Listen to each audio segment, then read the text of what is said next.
We did not cover what Leatherface's penis would look like. Oh, well, it could look like any other penis it wanted to. All it would have to do is skin one.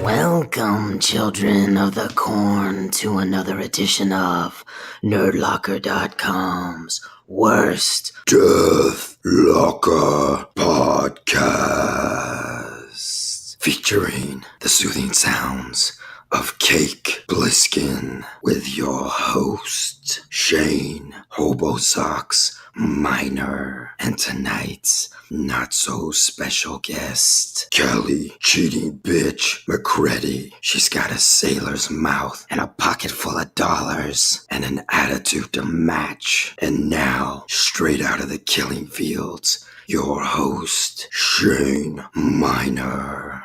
Okay, guys, welcome to another episode of the Deathlocker podcast, brought to you on the Nerdlocker network. Today we have Kelly with us. Welcome, Kelly. Thank you. Thanks for having me. Yeah, you're new to our podcast, but you're not new to the Nerdlocker family, are you? That is correct. I was back in Nerdlocker from day one and had enough and left. No, I'm just kidding. No, So, Kelly, what brings you to us tonight? Thank you. kind of got forced into the situation from Jimmy, but happy to be here nonetheless. He has a few things. He kidnapped a few of my things, and he's holding them for ransom until I help him out with this. So, I'm just kidding. No, he knows I love horror, so he was like, "Oh, by the way, these people need an extra for their horror talk." Yeah, the plan today was to have our buddy Justin Skeleton Booty Moriarty. My fucking voice hurts. All right. Dude, I gotta find that video. Well, if you weren't fucking wearing mustaches, giving glory holes to fucking people. Speaking of dicks, I don't know if you guys ever actually watched the first episode of Nerdlocker. Watched it? Oh yeah, don't watch it. But because I was in it, because the chick that they were supposed to have, well, I tried to promote Dicklocker, but nobody was having it. But yeah, with penises. I don't know. I just thought we could talk about like dicks in Hollywood. I don't know. Dicklocker. Hollywood. Oh yeah. Dicks. I was thinking you're going to have like a bunch of pictures of like pop culture dicks. You know how Edmondson has his eyes without a face? It'll be like dick without a body. Yeah. It could be like Freddy's dick. Actually, wait, this could be a series. Yeah, what does it look like? Yeah, that's good. Yeah, like Michael Myers' dick's just like white as fuck. Freddy's is all like burned and wrinkly. Yeah. It's like a fucking kill boss on the barbecue too long.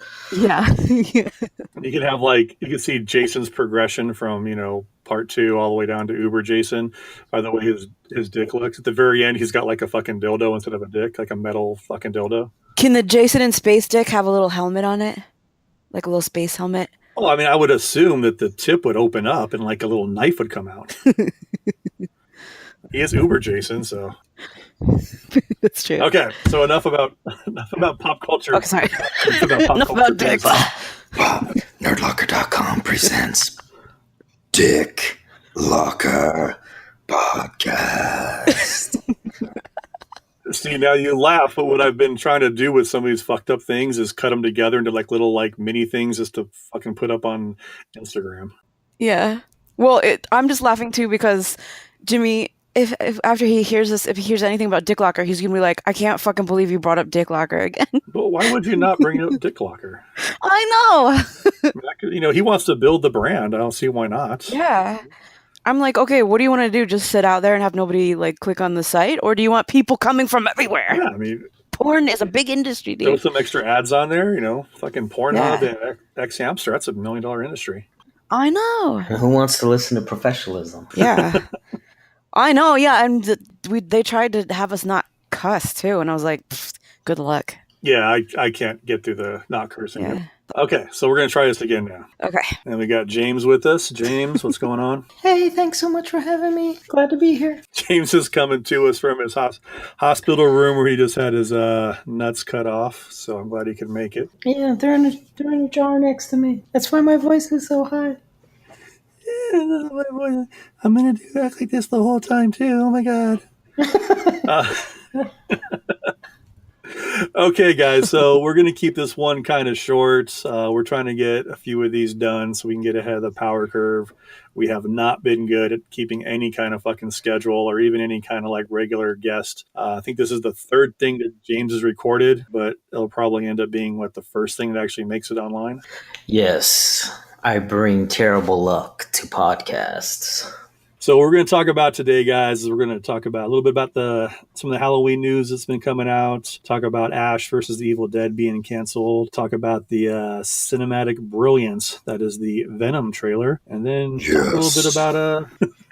talk a little bit about Texas Frightmare Weekend, which is coming up May 4th. So, yeah, anybody want to pick a topic to start off at? Let's talk about Ash versus Evil Dead. Okay, Ash versus Evil Dead. You guys watch it? Yes. Moving on. For some reason, I do not believe that either one of you fucking watch Ash versus Evil Dead. Yes, next topic. I'm behind on episodes, but I do watch it. My favorite was when he got pulled into the carcass's ass. I made my dad watch that episode. He was like, "What the fuck?" Yeah, in the coroner's. Yeah, in the coroner's office trying to get the book. Yes. And then he's like, "Don't mention butts to me again." God, that was so beautiful. A little father-daughter bonding. Yeah. Oh, yeah. Well, because he can't watch that stuff at home. His wife would be like, "What are you watching? Oh my God. Why are you watching that man get in that other man's ass?" Well, Starz canceled it. It was actually it wasn't doing great in the ratings, but it was doing really good as far as, like the cinema scores and, the critic scores and stuff. Yeah. But, yeah, they canceled it. A few folks tried to get together and do an online petition to bring it back at Netflix or some other streaming platform. And a couple of days ago, Bruce Campbell tweeted out that he's officially retired as Ash. That kind of makes sense, though. I'm actually surprised that Starz picked it up in the first place. Not that I'm not happy that they did, but as great as Ash as a character is and the whole like Evil Dead mythology or whatever, I really think that the following is not going to bring in enough money for anybody to keep it going, if that makes sense. As many people who would sign a petition and say like, "Oh yeah, I'm a fan of this," I wonder like how many people are actually watching it and supporting everything Bruce Campbell does like I do. I kind of thought the same thing. I mean, I know what it costs to produce content now. We really don't know how much things actually cost or what they're bringing in with the whole streaming platforms because there's really not a good gauge like Netflix. I don't think Netflix ever really puts out how many people actually viewed, something. So it's very rare that they do that. Yeah. I think they have to for like studios to get rights to show things on there. I think they have like some back end deal where they're like, "Okay, here's your report of how many people watched it, new users versus repeat users." I'm just assuming just from what I know of like studio management, but I would assume they have to. Do you think this is just a good time for the character of Ash to be retired? I mean, just away from the horror scene in general? It could be. I think it's a good way for Ash to go out. I think it could go too long to where it would be like Ash isn't even Ash anymore. He's now Bubba Hotep, like. But I think it's a good way to go out. Like as much as I would love constant Ash in my life, I think it's a good time. Yeah, I addressed this on a previous podcast that'll probably never get listened to. But yeah, we live in the day and age where you can pretty much kill off anybody and they'll always find a way to revive them. So, I agree with Kelly. I think you should just, kill them, go out with a bang. And, if the people want it in the future, then you can figure out a way to bring them back. Yeah, exactly. Do we want Bruce Campbell to come back or do we want to see it in another medium like they've done us? Like a young Han Solo? Well, I was thinking more on the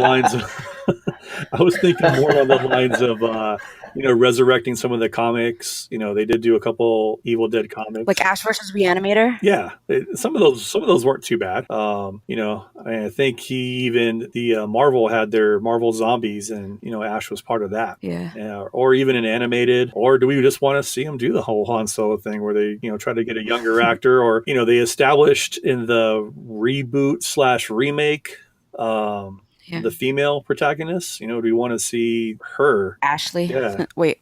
Yeah. No, was it Ashley or was Ashley the brother? No, Ash's name is really Ashley. No, I mean, but what was the chick in the remake? Was that her name, Ashley? Oh, I have no idea. I hated the remake. Really? Yep. Let's talk about that. The new one, right? The one that came out like a couple years ago? Yeah, the one with what's his fuck? Oh crap, I can't remember the director of it. Fedora Alvarez or Alvarado, whatever the fuck his name is. Yeah, I hated it.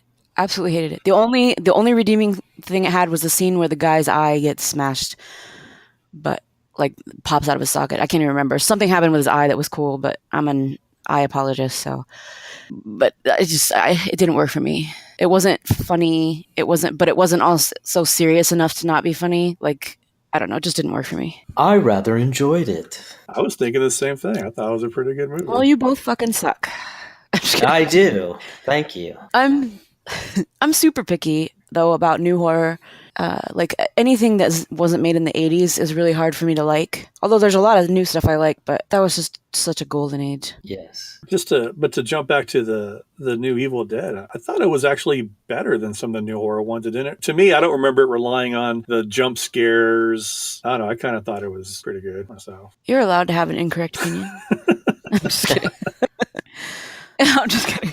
Well, you guys, the second one, the first and the second one are put on such a high pedestal that, yeah, I mean, if you grew up, like Kelly's saying, with the love for the 80s, like I think we all were, it's hard to, let go of that. And, everything's going to be, you're always going to be comparing things. But, like I took it for what it was, and something new. And, they tried a little something different. And like I said, I dug it. I dug all the gore. That's cool. Yeah, it was pretty good gore. And I'm not one of those people who's like, oh, sequels, remakes, gross. Because, if you go all the way back to the history of film, like if you look at Jeff Goldblum's The Fly and then John Carpenter's The Thing, which is my favorite movie of all time, those were remakes of earlier movies. So I'm all for trying something new with a story that works or a theme that works. But if it doesn't, I'm not going to be like, oh, just because it's part of this universe. Okay, Kelly. So since you're a fan of The Thing, this was recently sent to me by Rainbolt. And it's a website called outpost31.com. Yeah, and they've got a 2022 trip for the 40th anniversary. Have you checked that out? I have. Yeah, but and it's expensive. It seems expensive, but it sounds like it would be fucking amazing. So what is it you're all talking about for our 7 listeners? So it's a 40th anniversary celebration where they're going to try to get a group of people to go up to the actual shooting site of The Thing. But, there's a lot of work to actually get up to the site where some of the outpost and I think the helicopters parts, are still on set. And it also sounds like dangerous because I know they almost died a couple times trying to get up there. Not that would deter me, but Shane, let's direct all questions to outpost31.com for the viewers, the listeners, I should say, to look into that and make up their own mind. Thank you. Outpost31.com. Yes. Okay. We love to give free promotion here at the Deathlocker podcast.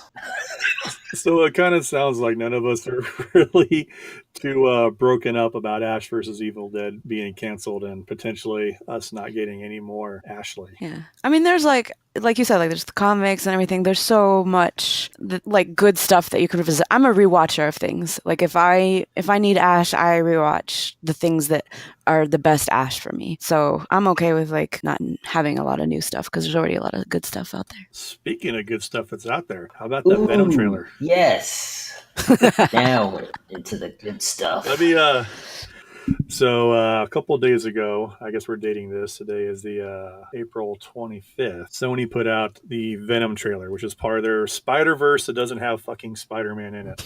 Sure. So let me walk you guys through some of the high points of this thing. The trailer starts off with Tom Hardy, who's doing his patented weird fucking feathery talk. the thing, which I don't know if I've ever seen a movie where fucking Tom Hardy has actually used his real voice, but Maybe he doesn't have one. Maybe he's like a puppet or like a ventriloquist dummy. Yeah, dude. but we get this narration telling us, "Thank you for bringing us collectively to this moment. This is the moment that so many have dreamed of. This history begins today." So at that point, I'm fucking lost because I don't know what the fuck he's. So you're saying the writing is going to be amazing. I mean, just this is the moment that brings us to the moment where the moment's going to take us to the moment. It's starting today was the moment. So then we get sounds momentous. very momentous. So then we get a series of your basic, protagonist setup, scenes. Eddie Brock is a hard-charging, hard-hitting reporter with a heart of gold. Some evil corporation is working on the symbiote. Eddie Brock, he gets infected by the symbiote, does the whole, I don't understand, weird things are happening around me. Powers are popping out of him, more speech impediments. And then we get our first glimpse of Venom. And I honestly don't think this Venom looks that much better than our fucking Topher Grace Venom from Spider-Man 3. The only thing I thought was kind of cool about it was they got the tongue right, and then that's the end of that's the trailer.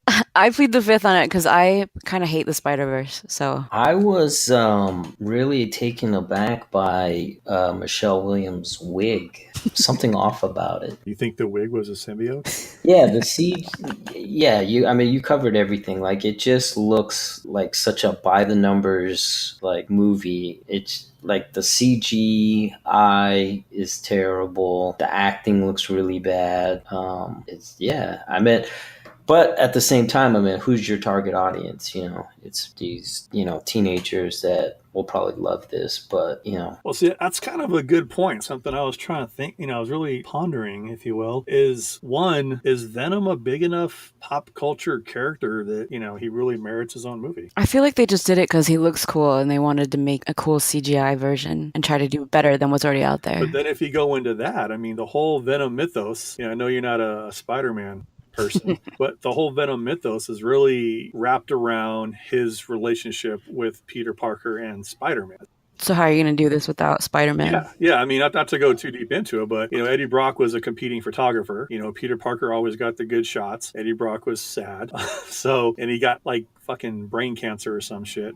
So he goes into this church to commit suicide. And as he's in this church to commit suicide, Spider-Man's up there ringing a bell because the sound waves hurt the symbiote, and the symbiote sleeks off of Peter Parker, falls into the church, and ends up finding Eddie Brock as a new host. So the mixing of Eddie Brock's hatred for Peter Parker and the symbiote's hatred towards Spider-Man, they form Venom, which is a perversion of the Spider-Man character, and that's where the whole character design comes from. And I'm not seeing how you really get any of that without having fucking Spider-Man. Yeah, it does seem strange, but it sounds like the writing will be amazing enough to convince you. Yeah, that I there can be. Honestly, that beginning narration's where that whole fucking thing lost me. The mission. Yeah, that was pretty bad. For the moment of them. Wait, hold on. Let me get my Tom Hardy. The moment for the moment for the moment. I gotta get a little bit close. The moment for the moment. Now you sound like Marlon Brando. They've brought Marlon Brando back from the dead with the most realistic CGI version to star in Marvel's Venom. Now that movie sounds interesting. A big fat fucking alien symbiote Marlon Brando from Alan and Dr. Moreau. Oh yeah. Has a little fucking symbiote fucking chipmunk man on his shoulder. Yes. I'd pay to see that. Go grab Fabruza Balk, make her act a few more scenes. Yeah, what happened to her? Old age. Yeah, dude, I think she tried getting a craft reboot remake thing going on, never worked out, and I think she turned into like a pop culture artist or some shit and had kids. Just dropped off the scene. Yeah, she looks super different now. I wonder if there was a place that I could, put in information to search for that. What happened to her? I am typing in IMDb as we go. As I search for IMDb, James, why don't you tell us your favorite thing about the John Carpenter classic, Someone Is Watching Me? Well, I'm so glad we finally got to bring this topic up. This was brought up again on a previous podcast where a certain host tried to humiliate me live on the air. I can say this, not to spoil anything out there for our listeners. They are releasing a Blu-ray DVD of the movie. So I suggest you hold off and you wait till that's released before you watch it. Because I'm sure the sound quality of the phone ringing is going to be amazing. It's going to be 6D. You're going to hear the phone ringing in your head. Yes. It is being re-released by Scream Factory. Oh, I love them. Yes. They do really good They re-releases. do. And I've, not to toot my own horn, but I've had the I've been fortunate to work with them, and they're awesome. All of them are awesome. Yeah. That's always good to hear. Okay, so our friend Bulk. Let's see, what has she done? Okay. She was in, I swear I saw like her recently in something, just she popped up randomly and I was like, holy shit, there's no way that's Veruza Balk. Because she looks so different. Was it Famine? Was it Famine Part 2? No, it was not Famine Part 2. Pencils down. That was the fucking worst, most entertainment I've seen in a while. Oh, she was in Ray Donovan. That's what it was. Yes, she made some movie called August Falls. What's August Falls about? Struggling to find the truth behind her son's mysterious death, and strange mother must confront her own hidden guilt. Strange mother. And Hell is Where Home Is. That is something where she plays the visitor, and it has nothing on here. It just says post-production, so I'm sure it's a coming soon to a Deathlocker podcast near you. Veruza Balk coming to the Deathlocker podcast as our special guest to promote. What was the movie called? Hell is Where Home Is or something. There you go. Edit that together. Now, I would love to sit down and talk to her about fucking Return to Oz, because that's one of the most batshit fucking odd movies in the history of the world. Yeah. But I bet it was like super normal when shooting it. I bet there was like no weirdness. I mean, she has this distinct look about her, and I'm just thinking, how did that ever make any sense to fucking cast her in that movie? So that's that. I forgot. Venom trailer, awesome. Yeah, sure. Movie looks great. Spider-Man, Spider-Verse with no fucking Spider-Man in it. I'm sure that'll go well. Sure, it's R-rated because since Deadpool, fucking they're all R-rated. Good news on that. Halloween.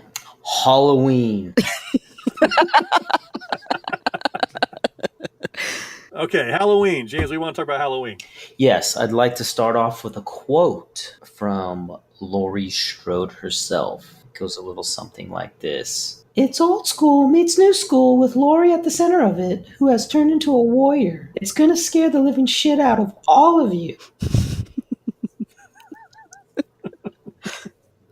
Wow, I'm sold. I'm there. Oh, I mean, it's kind of interesting. She said it's old school meets new school because there's been some reporting coming out from these test screenings. A few of the folks are saying that it is very new school.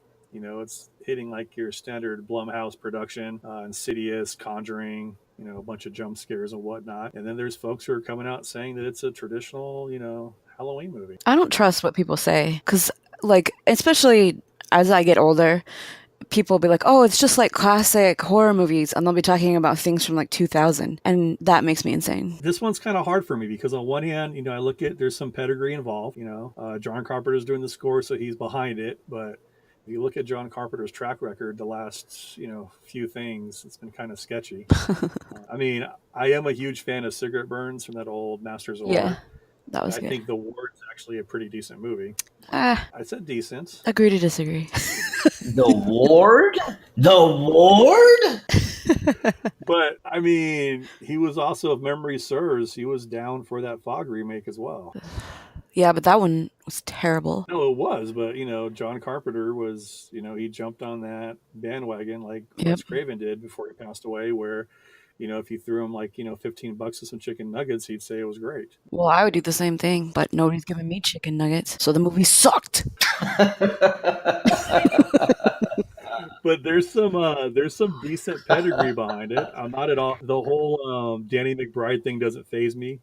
I do like Preacher, so seeing some guys from that little troupe, work outside their traditional box, I thought it was pretty good. I thought Preacher was going to suck, but Seth Rogen, I think, directs almost half of those episodes, and they're pretty solid. I think Preacher's great. I mean, the problem is all of the horror icons that we all kind of grew up with. Michael Myers is not worked well. Rob Zombie, I'm I'm not a big fan of Rob Zombies at all. He should stick to music. Yeah, it's his Halloween was one of the only movies I actually fell asleep and like legit had to be woken up because I was snoring in the fucking movie. I liked his take. Like, I thought it was interesting, but I think he tries to be too artsy fartsy with his stuff, and then it turns out like shit. Yeah, I mean, I think it's more along the lines of if he creates something himself, it's a little better than him trying to work with somebody else's property. Yeah, that's true. And then you have the Nightmare on Elm Street remake, which was sure.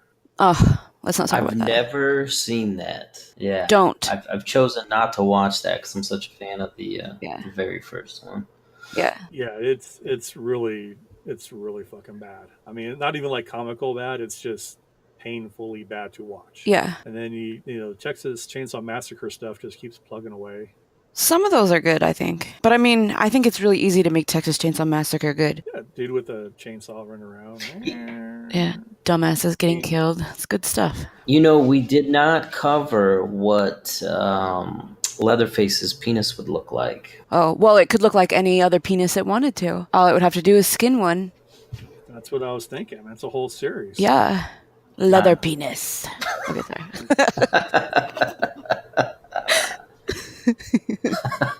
It's a family affair. Oh, wait, that's gross. That's for the Taboo series.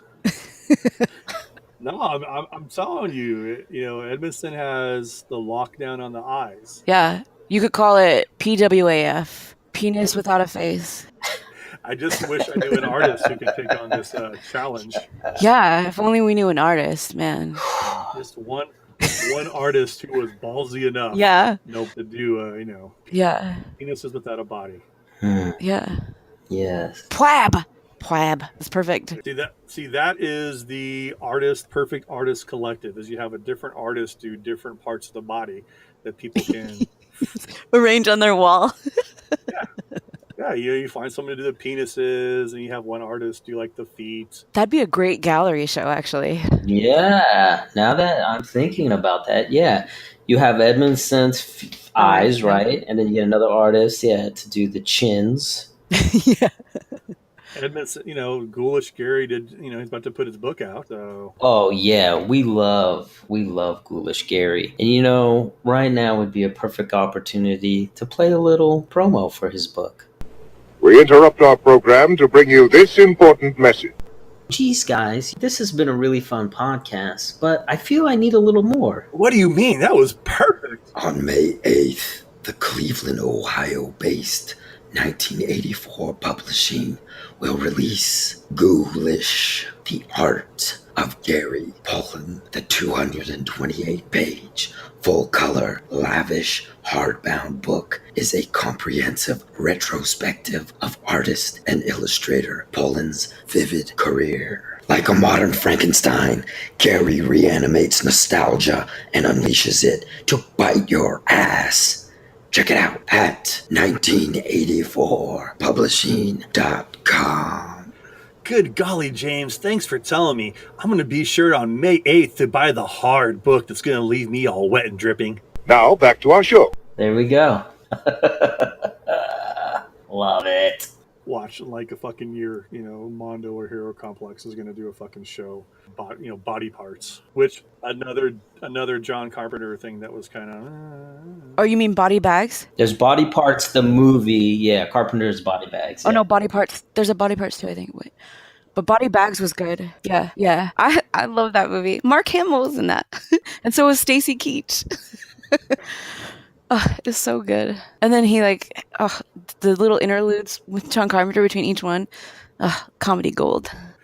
Oh fuck! So Halloween, are we worried about it, or are we officially excited about it? I personally am excited because, like we discussed, with the team that's behind it, I don't think it can be any worse than, you know, the sequels after Part 3, even though Part 3 didn't have Myers. But I'm excited for it. You know, I've been reading some stuff, and, you know, I mean, I'm there regardless. He's one of my favorites. So if it's really bad, will you commit to getting a My Little Pony tattoo on your left ass cheek? Well, who's to say I don't already have one there? Or You know, I've got that. I've got a original art a certain someone drew me. That's of Princess Leia with a My Little Pony on her head. That would make an awesome chest tattoo. Oh, that sounds really cool. What a cool idea that was. So you heard it That'd be here sweet. first. James is going to get My Little Pony with Carrie Fisher tattooed on his bicep, prison style, if the new Halloween movie sucks. Yes, that is true. Oh God, I hope it sucks. Yeah, so the only other thing we really got to talk about is Texas Frightmares coming up in about a week. Anybody going? I'm jelly. I'm too far away. I will be in attendance. It will be my first one, and yeah, I'm excited to try and get to the Hellraiser cast, Ooh, how exciting! but I don't know if that's gonna happen. We'll see. I got Doug Bradley's signature on the Florian Bertmer Hellraiser. Oh, Oh, nice. nice. Yeah, it's like one of my favorite pieces. I think Nice. that's the best piece of Hellraiser art Yeah, ever done yeah, in the history of all art. unquestionably. So Kelly, so the next time you tell that story, you say, "Yeah, I had Doug Bradley's name tattooed on my right buttock." Okay.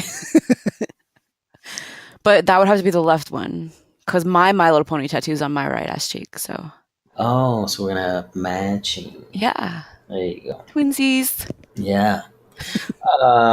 Shane, what did you ask me? I'm so sorry. Don't worry, no one's listening this far out into the podcast. So. And if you are, you're a fucking idiot. We were talking about Kelly's My Little Pony poster, or not My Little Pony poster. That I had signed by Doug Bradley. He was like, what? It's on her ass cheek. The stellar piece of artwork that cannot be topped that she had signed. And I was curious, sir, what are you having signed? Well, I had the honor of creating a Hellraiser poster myself. Which is quite good. And I think it would be interesting to have that signed. But here was my dilemma, okay? So and I apologize for the names, and I'm not going to IMDb this live on air. The female Cenobite that's in the first movie is not going to be there. It's the lady that's in the second one. So the dilemma has always been, do you have her sign the poster even though she's not in the movie, or do you just, shut her down and be like, everyone's signing it, and then it comes to her and you're like, oh yeah, no, you're not in this. Please don't sign. I say you shut her down. Yeah, me too. Or what you do is you put a post-it note where you want her to sign, so you can just remove her signature. Yeah. Oh, yeah. Yeah, go ahead and sign on the Post-it. Yeah, perfect. Thanks. They don't have them sign in a row at Texas Frightmare usually. They have their individual booths, so you have to jump from line to line to line to line. Oh. So you just omit her line. She'll notice, though. She'll be like, oh, I saw that guy go to everybody else's booth but mine. What a dick. But it doesn't matter because you'll still have an accurate signed poster and you'll never see her again. Well, I think what you do is you stand by her booth with the poster, and when she looks at you and smiles, you just do that little no thing with your fingers. No. I got it. I'm going to have her sign the back of it. It adds more value. That's more value. Signature no one will ever see. Part 2 on the back. So are you gonna do the wait in line and get all the Cenobites? Or are you just gonna go for Bradley and Barker? Well, let's get serious. My main priority for going this year, or for my first time ever, is to cover the event for Nerdlocker.com. Why not Deathlocker? Nerdlocker has more followers. Yeah. Fuck all y'all. That's a great point, Kelly. Thank you. For now. You didn't let me finish. For now. You just got downgraded from very special guest to just Fucking bitch guess. I'm sorry. No, fuck. I was going to say something about... Oh yeah, Clive Barker. I don't know if any of you have met him before, but I used to work at Tower Records in Hollywood. Oh, that's awesome. I love Tower Records. There's actually a really good documentary that Yeah, I've seen it. Colin Hanks did, right? You seen it? Okay. All right. Thanks. Yeah. Thanks for shutting It me down. made me sad. Yeah. But no, he used to go into the Tower Video that was across the street all the time, and I would be in there sometimes, and he was always like the nicest person and would talk to you about like random stuff. It was really cool. everything I've seen from him, I've seen him in a couple of Comic-Con panels. He's a pretty nice dude. Yeah, Let me definitely. see who else is going to Texas Fright. Oh, Billy Zane. Yeah. Billy Zane, Back to the Future fame. Oh, that's right. He was one of the little minions of Biff, right? Yeah, Yep. that's right. Someone. That's the only movie I know him from. What about Tales from the Crypt Demon Knight? No, What? never seen. That movie's great. Really? Yeah. Are we gonna do this again? We're gonna do this again? Yes, I know Billy Zane. I've seen a lot of his stuff. Really? Come on, people. He was the Phantom. You know, I had this idea for bringing the Phantom into the future. And so I'm looking up, and they already had a cartoon of that. Yeah. And I was really disappointed because I thought I had hit on a really cool idea. Who else? Texas Fireman. We got the It Kids are going to be there. I'm sure it's going to be all kinds of fucking fun. Yes. Oh, can we talk about the new It for a bit? Because I thought it was perfect. Oh. Can I interrupt real quick? Yeah. I know this podcast is running long, but I'd like to talk about the new It, please. I thought it was one of the best movies that I had seen last year, and one of the few movies that I did go to the theater twice to see it. And I only masturbated once, though. Was it while you were in the theater? No, I was in the backseat of your car. I really thought this was going to get creepy and it was going to be about the fucking river reservoir scene. And I was going to say, hey, now. That's a whole different podcast. Okay, so, I mean, you were down for it, really? I mean, okay, so I don't think it's a bad movie.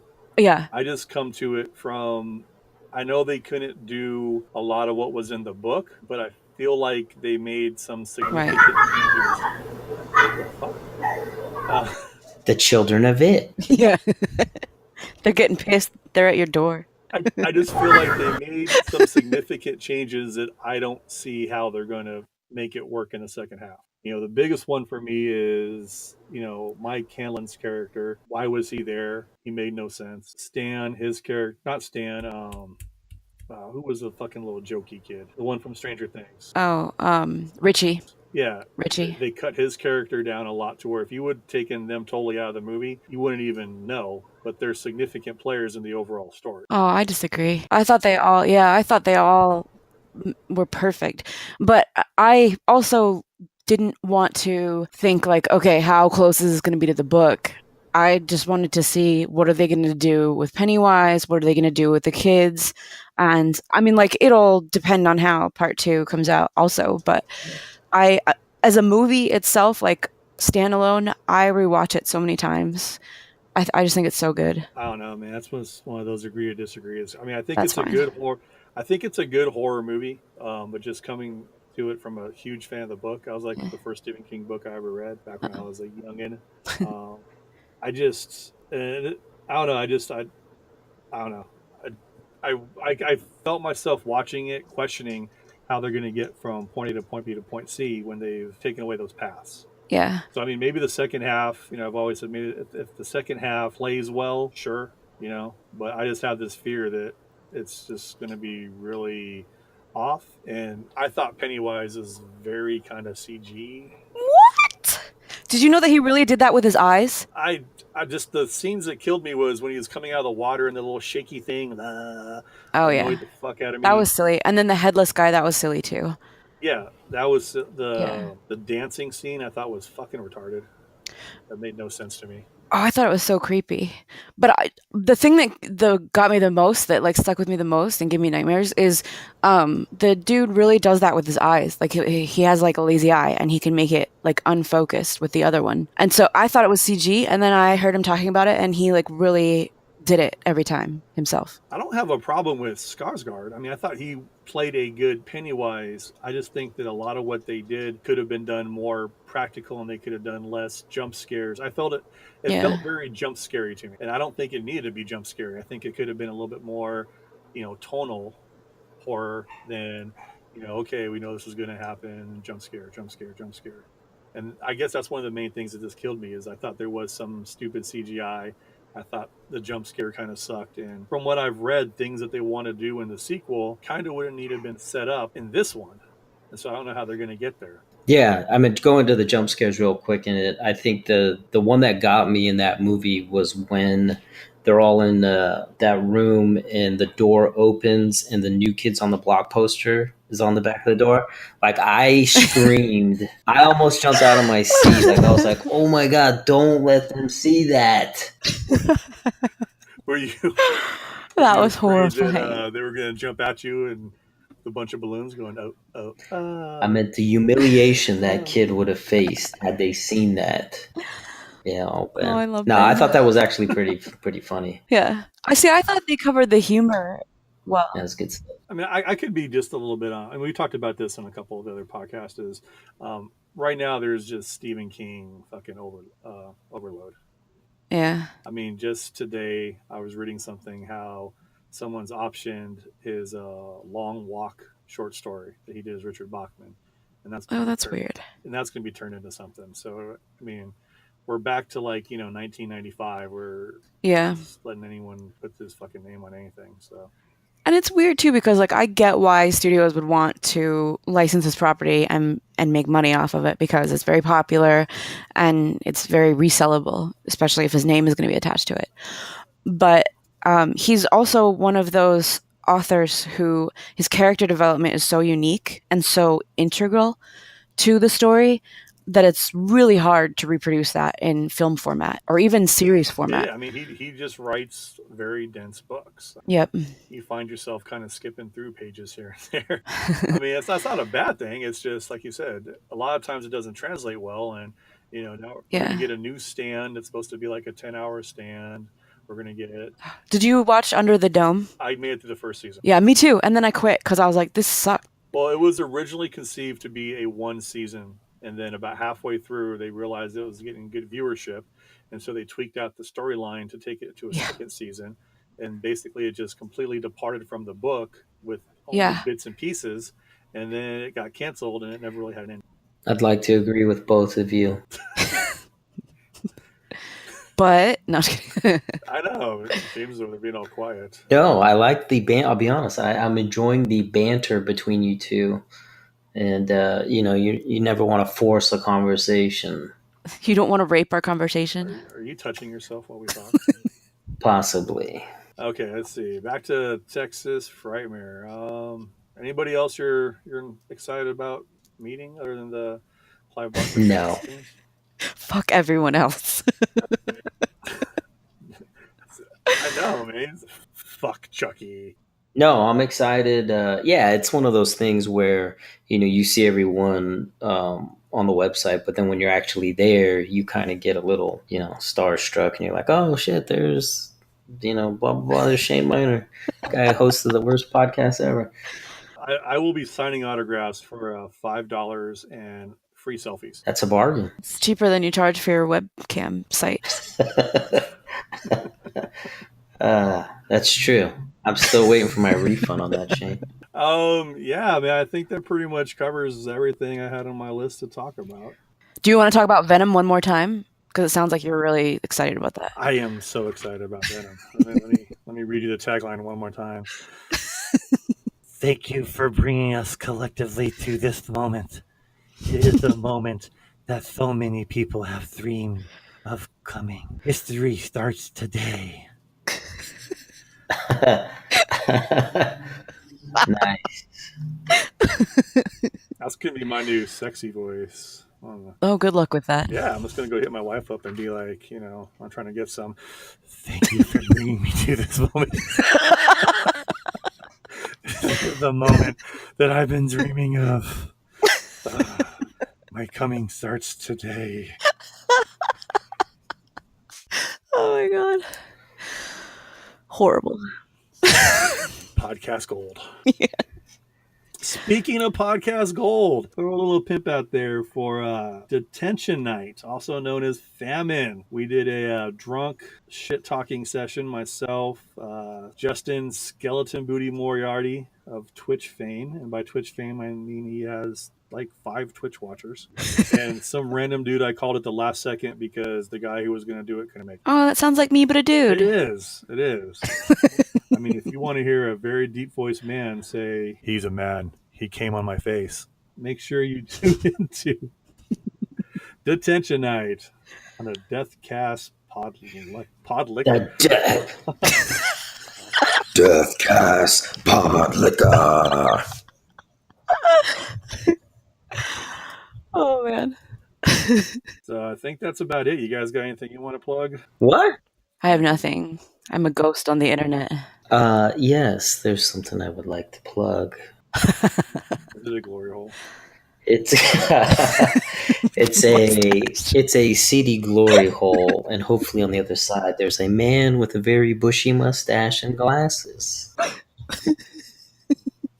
How do the glasses play in? Oh, well, that's just what he was wearing, and they were like those old, those old like 80 big ones, that like came low on the face. I don't know. Now you understand that your description of this is more first person than somebody who watched a video. Oh, I'm gonna find the video, and I'm gonna recreate it just like I did when I first saw it. Yes. Yeah, but That could be the first topic for Deathlocker. I'm thinking what we should do is we should cut this and make it into a mini episode. So while James is at Texas Frightmare Weekend, we can release it and he can recreate it with a lucky listener. Yeah, excuse me, sir. Yes. Excuse me, sir. Could I talk to you in the men's room, please? Your mustache and glasses make you perfect for this thing I want to try. Excuse me, Billy Zane. I've got a little something for you. Give him one of those glasses with a mustache, like with a fake nose and mustache. Like, give him that to wear. I like it. Matthew Lillard, I enjoy your work. I've got a Scooby snack for you, sir. Yeah, I'm looking at the time, and you could probably cut this into 2 parts. Oh, fuck, that's way too much. And with that, I think we're going to go ahead and just shut it down. Shut it down. James, Kelly, thanks for joining me today. Hopefully this wasn't too painful for anybody who made it all the way through the end. Thank you much, and that is it. Thank you for listening to another edition of Deathlocker Podcast. And remember to check the cornfields, because you never know where Malachi will be waiting. We'll be back with more, so stay tuned, children.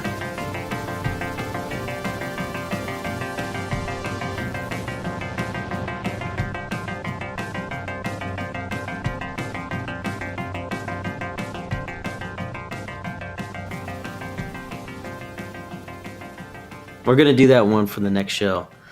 I'll be, and now, Nerdlocker.com's Deathcast Pod Liquor.